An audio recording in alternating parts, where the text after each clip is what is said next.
Guys আপোনালোকে সকলোৱে গম পাইছে YBY পুৰা ফেমাছ হৈ আছে অসমত, বিশেষকৈ অসমত বেছিকৈ ফেমাছ হৈ আছে। ময়ো কৈছোঁ YBY, আৰু বহুতে পইচা পাইছে দেই, তাৰ পৰা পইচা পাইছে, প্ৰুফবোৰ দেখিছোঁ।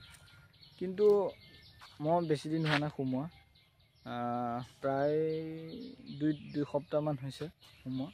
কিন্তু ইয়াৰ ওপৰত এটা বিশেষ ট্ৰেণ্ডিং হৈ আছে মানে ভিডিঅ' কিছুমান, ইয়াৰ ওপৰত তাৰ বিশেষ নলেজ দিবৰ কাৰণে মই এইটো ভিডিঅ' প্ৰস্তুত কৰিছোঁ। যদি বেয়া নাপায় ইয়াত বেয়া কমেণ্ট নকৰিব। যাতে YBY মই কৰিছোঁ কিন্তু দেই, আৰু অকণমান সাৱধান হ'ব লাগিব, কাৰণ বহুত প্লেটফৰ্ম আহিছে আমাৰ অসমলৈ আহিছে। ময়ো বহুত কেইটামান কৰিছিলোঁ, নামকেইটা পাহৰিছোঁ, বিগ এনেকৈ কিছুমান নাম আছিলে। তাৰপিছত আৰু এটা আছিলে 600 টকা দি ইনভেষ্ট কৰিছোঁ, কেইদিনমানৰ আগত এইটো বন্ধ হৈ গ'ল। সেইখিনি মানে কিছুমান আহি বন্ধ হৈ যায়, আৰু সেইবোৰ মানে অলপ ভয় লগা কথা, কাৰণ মানে কি নিজৰ ওপৰতো ভয় লাগে না, ইমানখিনি পইচা কিমান পাৰিলে লুটি দিয়ে। আৰু অলপ সাৱধান হ'ব, অলপ চাই চিতি ল'ব, ইনভেষ্ট কৰোঁতে অকণ চাই চিতি ল'ব। তাত বিশেষ মই একো ক'বলৈ একো নাই, আপোনালোকৰ কথা। গাইজ YBYটো আপোনালোকে যদি সকলোৱে কিছু সংখ্যকে খুলিছে বা কিছু সংখ্যকে না খোলা, অলপ সাৱধানে কৰিব যিকোনো কাম, কাৰণ ইনভেষ্ট কৰাটো অলপ ৰিক্সো কথা থাকে না, কাৰণ বিশেষকৈ দুখীয়া শ্ৰেণীৰ কাৰণে বেছিকৈ মানে অলপ ৰিক্স থাকে।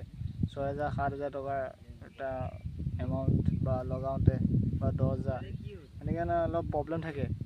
সেইকাৰণে অকণ চাই চিতি ল'ব যিকোনো কাম কৰোঁতে, তাকে আপোনালোকক কৈছোঁ।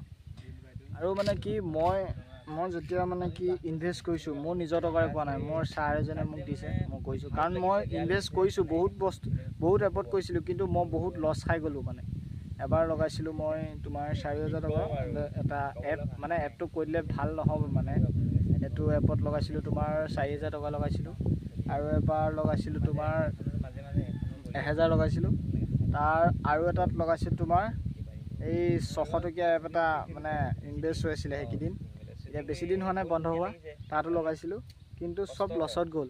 কিন্তু এবাৰ মই নকওঁ বুলিয়ে ভাবিছিলোঁ YBYটো, হ'লেও মানে কি ছাৰে জোৰ জবজ কৰিছে যে তই কৰ, তই এইটোত মানে পইচা পাই আছে, সেইকাৰণে পৰা মানে মই কৰিলোঁ। আৰু চাই থাকক, যদি মোৰ ভুলো হৈছে আপোনালোকক ক্ষমা বিচাৰিছোঁ, যদি কিবা ভুল হৈছে আপোনালোকে মোক মাফ কৰি দিব।